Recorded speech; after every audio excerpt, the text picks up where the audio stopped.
그렇게 뜬금없이 163페이지를 왜 갔냐면, 아까 유보 추인의 개념만 설명드렸지, 유보 추인이 왜 돼야 되는지 설명을 못 드렸잖아요. 근데 그걸 아시려면 지금 한 163페이지를 아셔야 돼요. 그렇죠? 자, 일단 여기 총액법과 순액법이라고 되어 있잖아요. 일단 결론부터 말씀드리면, 세법은 총액법이라는 거죠. 무조건. 모든 걸 총액법을 쓰는데, 일단 총액법과 순액법이 뭔지 잠깐 설명을 드려볼게요. 자, 총액법은 뭐냐면, 총액법은 우리가 이제 순자산 있죠, 자본.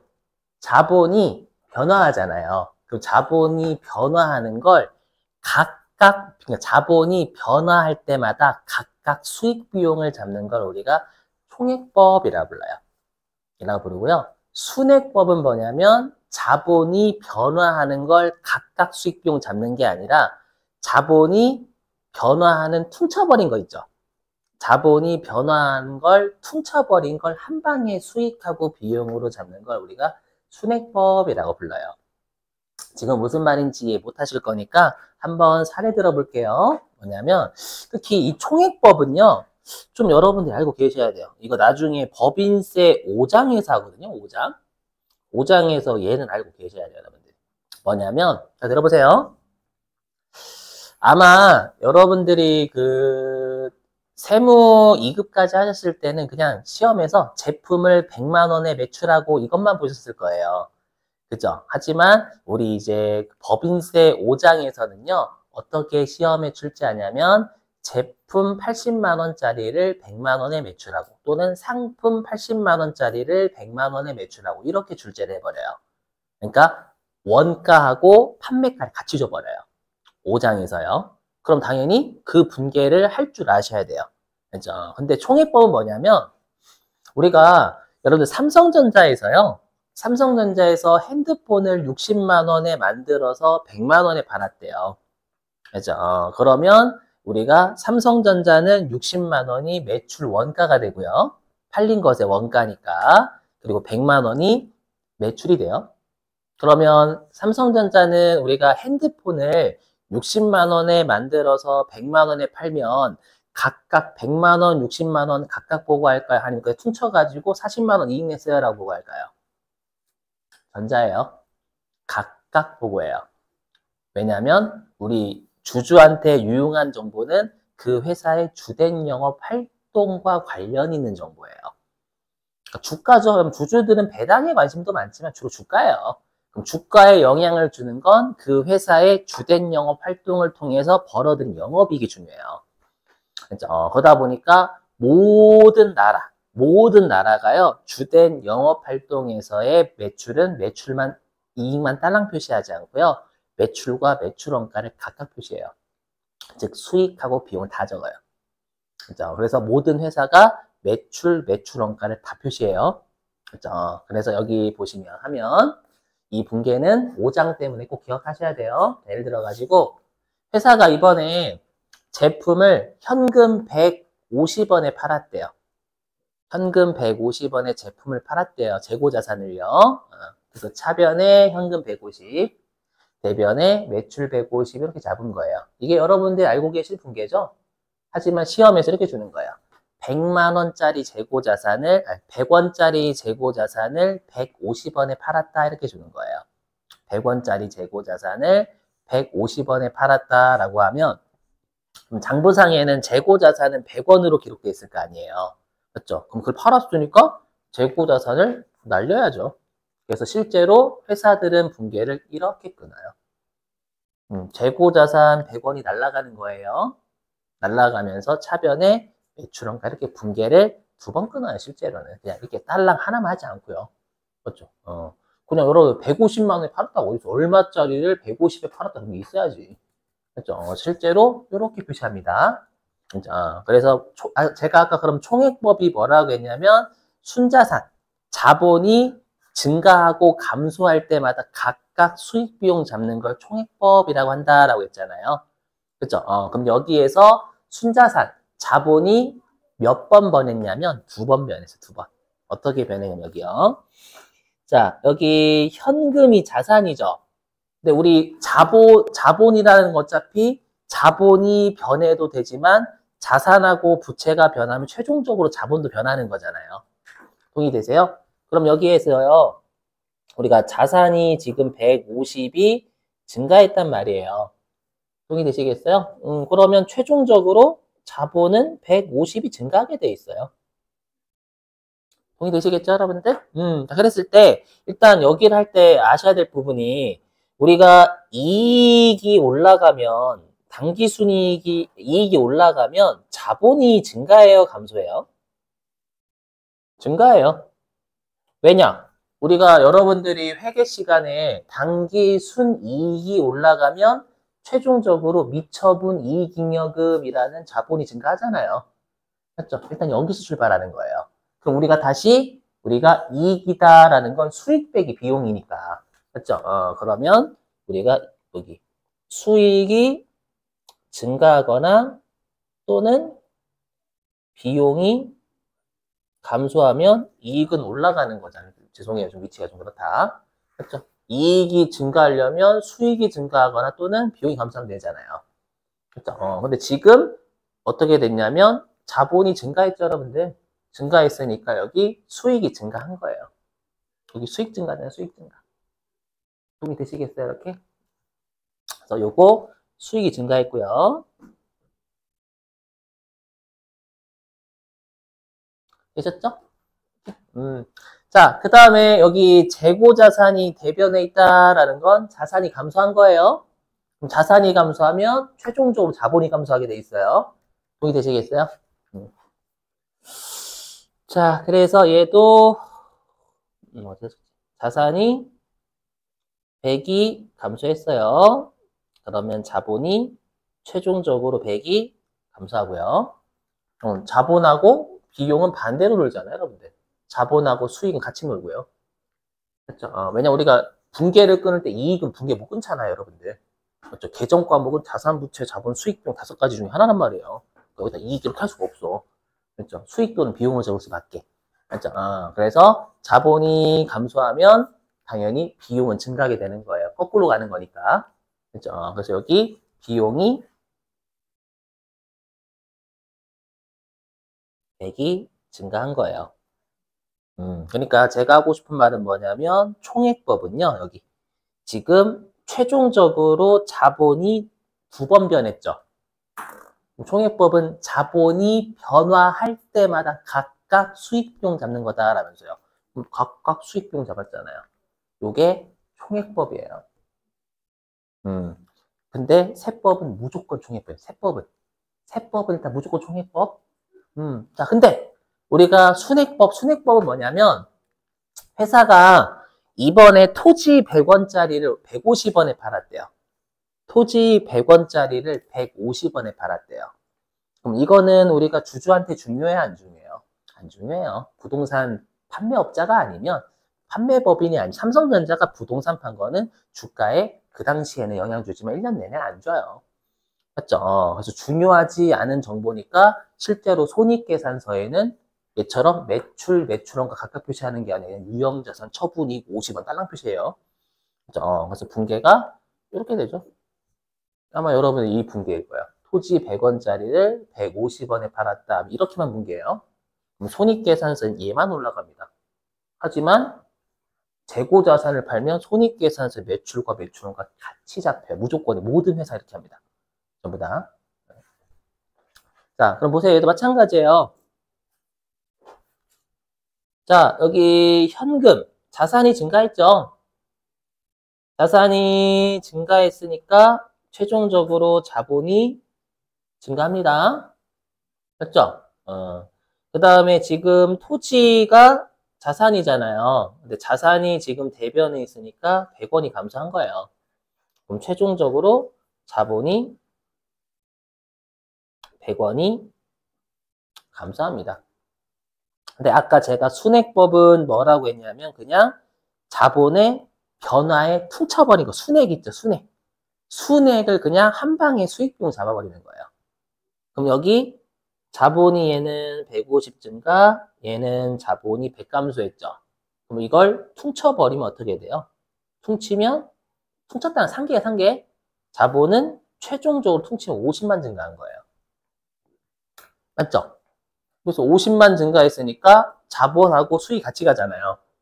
그래서 자본 퉁쳐버린 50 증가했으니까 여기에 수익이 50 증가한 거예요. 요게 순회법. 됐죠? 미리 말씀드리지만 계속 말씀드렸지만 세법은 무조건 다 총액법의 관점에서 모든 걸 표시해요. 그렇죠? 그러면 세법은 이 장부에서 토지를 이렇게 분개 끄는 거 있잖아요. 분개 끄는 걸 이렇게 보겠다라는 거 어떻게 보냐면 이 재고자산처럼 봐요. 이렇게. 자, 일단 현금이라는 자산 증가했다. 그러면 자본이 최종적으로 증가한다. 그럼 자본이 증가했으니까 수익이 증가해야 된다. 이렇게. 되세요? 자, 받아들이셔야 돼. 세법은 다 총액법이에요, 여러분들. 왜 이렇게 끊어요? 라고 하시면 안 돼요. 자, 그 다음에 우리 총액법이니까 여기 자본이 각각 2번 변했잖아요. 각각 2번 변했으니까 손익도 각각 2번 동반해야 되는 거예요. 그렇죠? 자, 그리고 이제 토지가 100원이 감소했죠. 그렇죠? 그래서 토지가 100원이 감소했어요. 그럼 자산이 100원 감소하면 자본이 100원 감소하잖아요. 그럼 자본이 100원 감소했으니까 얘처럼 비용이 증가해야 되는 거예요. 그렇게 되세요? 힘드시겠지만 받아들이셔야 돼요, 여러분들. 자, 그래서 우리가 뭐라고 하냐면, 자, 보실게요, 화면. 자, 그래서 우리가 뭐라고 하냐면, 회계에서는 해당 자산의 처분 이익이 수익이다라고 돼 있어요. 회계는 처분 이익이 수익이다라고 돼 있어요. 처분 이익이. 그죠? 근데 세법은 수익을 뭐라고 하냐면 처분 이익이 아니라 처분한 금액 자체가 수익이다라고 돼 있어요. 총액법이라서 처분한 금액 자체가 수익이에요. 세법은. 그 다음에 이 100원은 처분한 것의 장부가죠. 이 100원이요. 처분한 것의 장부가가 비용이다라고 돼 있어요. 법인세는요. 왜냐하면 총액법의 관점이라서요. 그게 교재 어디에 있냐면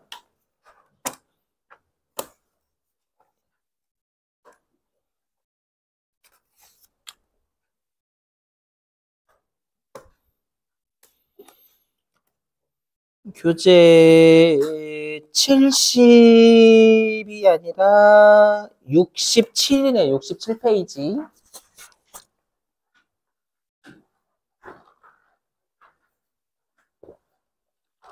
자, 교재 67페이지 맨 아래. 자, 맨 아래 그 가로 2번 뭐 자산 자기주식 포함의 양도 금액 보이세요? 거기에서 어디에 밑줄 좀 치시냐면 그 2번째 줄 중간에 자산의 양도 금액이 입금이라는 거 보이세요, 여러분들? 거기에 밑줄 좀. 2번째 줄에 자산의 양도 금액이 입금. 양도 금액이 처분 금액이에요. 처분 이익이 아니라. 자, 그 다음에 2번째 줄 끝에 어디에 위치하면 양도한 자산의 양도 당시의 장부가액은 손금에 밑줄 치시고.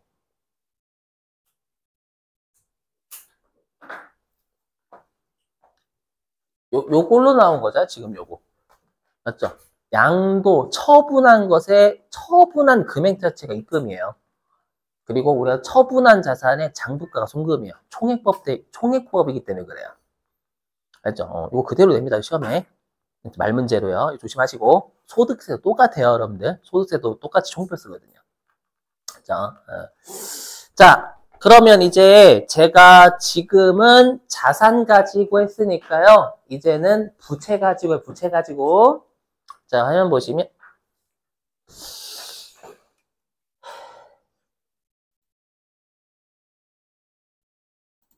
죄송해요, 여러분들. 자, 보시면. 자, 요 분계는 차입금을 현금으로 갚은 분계예요. 그죠? 그러면 우리가 이걸 순액법으로 따져보면, 순액법. 순액법으로 따져보면, 좀 지우고, 좀 지울게, 여기를.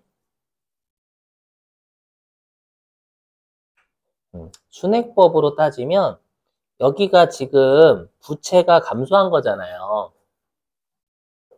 부채가 감소, 금액은 안 쓸게요. 좀 더러워서. 그러면 최종적으로 자본은 증가하게 돼 있어요. 맞죠? 근데 현금은 지금 자산이 감소했잖아요. 자산이 감소하면 최종적으로 자본은 감소하게 돼 있어요. 그죠? 그러면 순액법으로 따지면 자본이 증가하고 감소한 금액이 같잖아요. 그럼 퉁치면 결론적으로 자본의 차이는 없어요. 그래서 여기에 손익이 없는 거예요. 근데 이걸 세법은 다 총액법으로 보기 때문에 그러면 지금 자본이 각각 2번 변했죠. 그러면 수익 비용도 2번 나와야 돼요. 이게 총액법이니까 무조건. 그래서 어떻게 표현하냐면 자, 그럼 여기 현금, 자본, 자산이 감소했잖아요. 그죠? 그러면 여기는 비용. 얘랑 똑같다 생각하시면 자산의 감소는 자본의 감소, 그 비용의 증가, 총액법 쓰시겠어요? 자, 그 다음에 여기 부채가 감소했죠? 그러면 자본이 증가하니까 자본이 증가하면 수익이 증가하는 거예요. 그렇죠? 그래서 얘를 차입금, 수익 이렇게 봐요. 자, 그러면 제가 하고 싶은 말은 뭐냐면 우리가 여기 화면 보시면 결론적으로요. 우리가 순액법이죠. 총액법이라는 건 자본이 변화할 때마다 각각 수익 비용 인식하는 거라면서요. 그죠? 그 말은 우리가 자산이 감소하거나 자산이 변화하거나 부채가 변화하면 각각 수익 비용 잡는 거예요. 그럼 지금 대변의 자산이 감소했죠? 그럼 대변의 자산이 감소하니 자산의 이게 감소니까 자산의 소멸이에요, 여러분들. 자산의 소멸. 자, 그러면 자산이 소멸했어요. 그럼 차변에 올 수 있는 건 손익 계정이 오는 거죠, 여러분들. 총액법은 순자산이 변화할 때마다 각각 수익 비용이니까. 맞죠? 그럼 차변에 올 수 있는 건 손익계산서 계정이 각각 온다라는 거예요. 그럼 차변에 올 수 있는 건 비용의 증가가 올 수도 있고요. 아니면 우리가 세법은 비용의 증가나 수익의 감소 같은 거잖아요. 그래서 자산이 감소하면 또는 수익의 감소가 될 수 있다라는 거예요. 소멸만 놓고 보면 소멸만. 자, 그리고 부채. 자, 이거 부채 소멸이죠. 부채가 대변 태생인데 차변으로 갔으니까 얘는 부채 소멸이에요.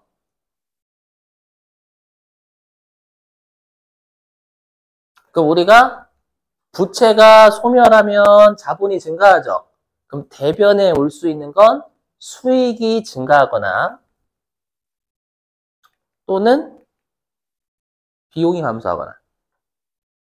이게 총액법이잖아요. 그렇죠? 그래서 총액법은 말 그대로 그냥 순자산이 변화하면 빵꾸 나는 곳에 손익계산서 계정이 온다라는 거예요. 되시겠어요, 여러분들?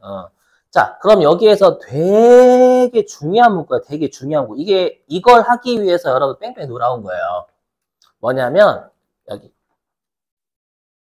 자산은 미래의 비용이에요. 이게 정말 중요한 문장이에요. 자산은 미래의 비용이다. 미래의 비용이다라는 건 여러분 오해하시면 안 돼요. 소멸만 놓고 보면 이란데 소멸만 놓고 보면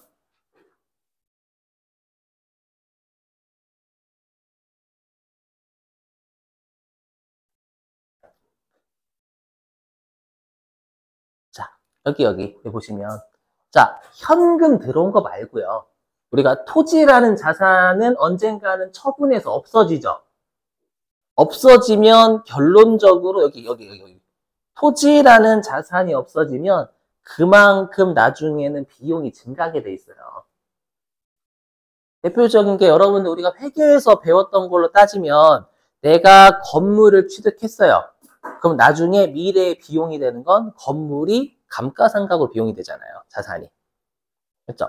그리고 만약에 내가 소모품 자산 처리했어요. 그럼 미래에 쓴 것만큼 소모품비로 떨어버리죠. 그렇죠? 그러니까 자산은 소멸만 놓고 보면 미래의 비용이 맞다라는 소멸만. 알죠? 소멸만 지금 들어온 거 말고요.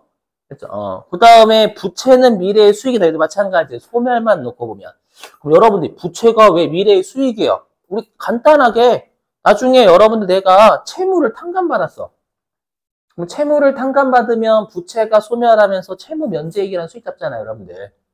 그죠? 그래서 부채도 나중에 소멸만 놓고 보면 결론적으로 우리가 수익이 된다라는 건데, 우리 시험에서는 자산은 미래의 비용이다. 이 문구가 되게 중요한 문구예요. 그게 교재 어디에 있냐면,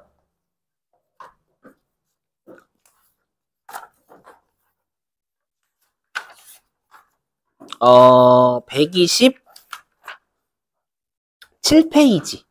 127페이지? 아니구나. 127페이지 아닙니다.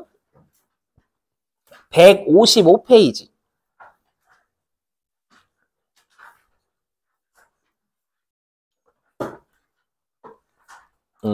자, 155페이지에 거기 제1절 자산의 취득가액이라고 보이세요, 여러분 제목? 그럼 자산의 취득가액이라는 건 그냥 자산이란 얘기입니다. 거기 첫 번째 줄에 밑줄 좀. 첫 번째 줄 어디에 밑줄 치시냐면 자산의 취득가액은 여기서부터 결정하는 것이다까지 밑줄 좀.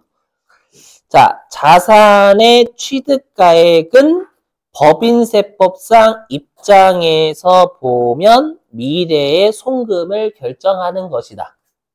요게 자산은 결론적으로 미래의 비용이다. 요 말이잖아요, 여러분들. 그죠? 그러니까 회계로 따지면 그냥 자산은 여러분들 감가상각으로 소멸되거나, 그렇죠? 자산이 없어지면서 우리가 비용되는 게 대표적인 감가상각이잖아요. 그렇죠? 아니면 우리가 대손 쪽으로 보면 채권이 없어지면서 비용되는 게 대손상각비고.